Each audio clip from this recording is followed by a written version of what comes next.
مجھے اپنی بیوی سے زیادہ ساس پیاری لگتی تھی۔ جب میری بیوی کی طبیعت ٹھیک نہیں ہوتی تھی تو پھر میں اور میری ساس آپس میں۔ میرا نام ساجد ہے، میری عمر اس وقت 26 سال ہے۔ میری شادی کو 4 سال ہو چکے ہیں۔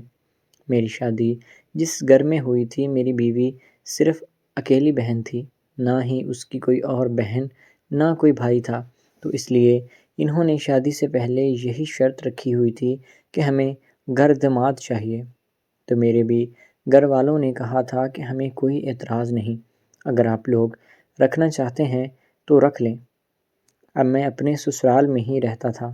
شادی کے 6 مہینے بعد ہی میرے سسر کا انتقال ہو چکا تھا۔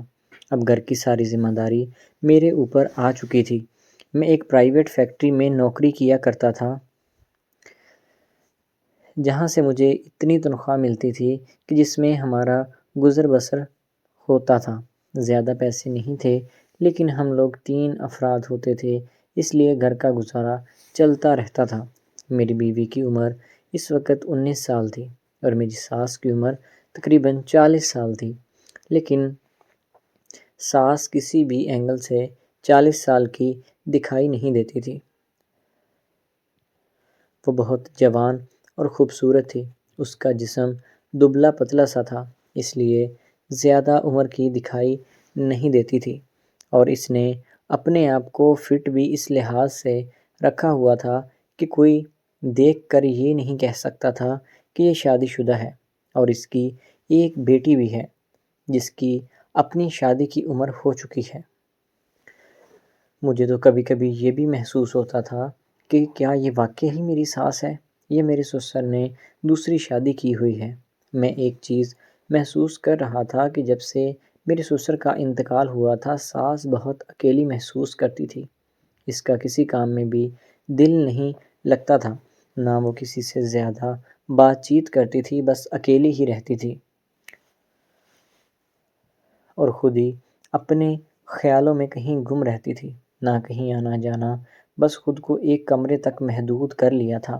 میں نے اپنی بیوی سے کئی بار یہ بات کی تھی کہ دیکھو، تمہاری ماں نے خود کو بیمار کر لینا ہے، اس سے بات چیت کیا کرو، اسے تھوڑا سمجھاؤ کہ یہ ٹھیک نہیں ہے، انہیں ہمارے ساتھ بات چیت کرنی چاہیے، اور تاکہ ان کا دل بھی لگا رہے۔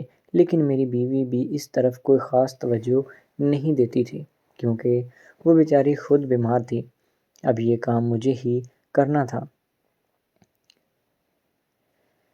میں نے اپنی ساس سے بات چیت کرنے کا فیصلہ کیا تھا کہ میں ہی اسے سمجھا بجھا کر صحیح رستے پر لاؤں گا اور اسے واپس زندگی کی طرف لاؤں گا، تاکہ جو ہونا تھا وہ تو ہو چکا ہے، اب اپنی اگلی زندگی کے بارے میں سوچیں۔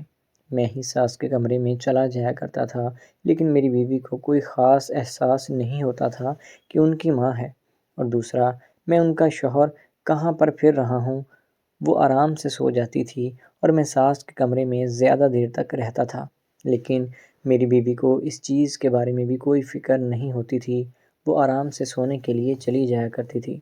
میں ساس کے کمرے میں اس سے باتیں کرتا اور اسے خوش رکھنے کی کوشش کرتا تھا۔ خیر، 1 ڈیڑھ مہینہ لگا، مجھے لگا کہ ساس نارمل ہونے لگی تھی، وہ واپس زندگی کی طرف آنے لگی تھی، اس نے اپنا خیال رکھنا بھی شروع کر دیا تھا۔ 2 3 مہینے لگے، وہ بالکل ویسے کی طرح ہو گئی تھی جیسے پہلے تھی۔ دوسری طرف میری بیوی کی طبیعت کچھ خاص ٹھیک نہیں رہتی تھی، مجھے اس کی بھی بہت زیادہ پریشانی ہوتی تھی، اور اس نے اپنی حالت بھی بالکل بگاڑ لی تھی۔ وہ کسی بھی اینگل سے 20 22 سال کی دکھائی نہیں دیتی تھی، اور جسم بھی اس کا پھول چکا تھا، اور اس لیے میں اس سے کنارہ کشی کرنا شروع ہو گیا تھا۔ میں ہر وقت پریشانی میں رہتا تھا۔ اب میرے اس مشکل وقت میں ساس ہی میرے پاس آیا کرتی تھی اور مجھے سمجھانے کی کوشش کرتی تھی، مجھے حوصلہ تسلی دیتی تھی، لیکن میں اسے اپنی پریشانی کے بارے میں بتانے لگا تھا، کیونکہ دیکھیں، میں شادی شدہ ہونے کے باوجود بھی بالکل کنواروں کی طرح زندگی گزار رہا ہوں، کیونکہ میری بیوی بیمار رہتی ہے اور میری ضروریات پوری نہیں کر پا رہی، وہ تو اٹھنے سے بھی قاصر ہے۔ اب میں کیا کروں؟ مجھے کچھ سمجھ میں نہیں آ رہا تھا۔ یہ روز روز کی فرسٹریشن میرا دماغ خراب کر رہی ہے، مجھ سے کنٹرول نہیں ہوتا۔ میں کیا کروں؟ یا تو اب میں دوسری شادی کروں گا، اور یا پھر میں مکمل طور پر خود کو تباہ و برباد کر لاؤں گا۔ میری ساس نے جب یہ بات سنی تو وہ سمجھ چکی تھی کہ میں کس چیز کے بارے میں بات کر رہا ہوں۔ اس نے مجھے کہا کہ دیکھو، پتہ نہیں مجھے تمہارے ساتھ یہ بات کرنی چاہیے یا نہیں، لیکن تم جس پریشانی میں مبتلا ہو وہی پریشانی میری بھی ہے۔ میرا بھی کوئی سہارا نہیں ہے، بس اسی وجہ سے میں بھی پریشان ہی رہتی ہوں۔ لیکن تم نے مجھے دلاسا دے دیا ہے، اب ہم دونوں کو ایک دوسرے کے بارے میں ہی سوچنا چاہیے۔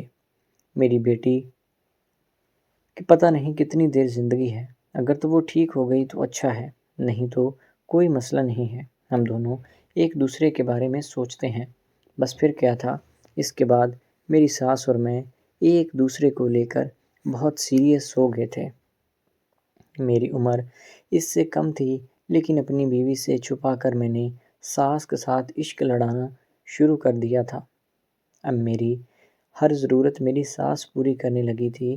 وہ میرا بہت ہی زیادہ خیال رکھتی تھی، مجھے اپنی گود میں سلاتی تھی، میں بھی اس کی ہر ضرورت کا خیال رکھتا تھا۔ اپنی بیوی سے پہلے میں ساس کے کمرے میں جایا کرتا تھا، اسے سلام دعا کر کے گلے مل کر ہی میں اپنی بیوی کے پاس جاتا تھا۔ بیوی کے پاس صرف میں حال احوال ہی پوچھتا تھا، حالانکہ سوتا بھی میں اس کے پاس نہیں تھا۔ میری بیوی بہت زیادہ بیمار ہو چکی تھی، اسی وجہ سے اسے یہ ہی پتہ نہیں ہوتا تھا کہ میں کہاں پر ہوں، کیونکہ اس کو جو دوا دی جاتی تھی اس میں نیند کی گولیاں بھی شامل تھیں۔ وہ دوائی کھا کر سو جایا کرتی تھی، اور میں اپنی ساس کے کمرے میں چلا جاتا تھا، اور پھر پوری رات میں اس کی باہوں میں اپنی زندگی انجوائے کر رہا ہوتا تھا، اور میری بیوی دوسرے کمرے میں سو رہی ہوتی تھی۔ صبح اٹھتے ہی ساس نہانے کے لیے چلی جاتی تھی، اور میں اپنے بیوی کے پاس آ جایا کرتا تھا۔ کوئی 6-8 مہینے کے بعد میری بیوی انتقال کر چکی تھی۔ کچھ دن افسوس رہا، اور پھر اس کے بعد میں نے اپنی ساس کے ساتھ ہی شادی کر لی تھی۔ اب وہ میری بیوی بن چکی ہے، اور ہم لوگ اپنی زندگی ہنسی خوشی گزار رہے ہیں۔ میری ساس کی عمر زیادہ ہو چکی ہے، اس لیے ہم لوگ کسی بچے کے لیے پلاننگ تو نہیں کر سکتے، بس اپنی زندگی گزر رہی ہے اور اچھے سے گزر رہی ہے۔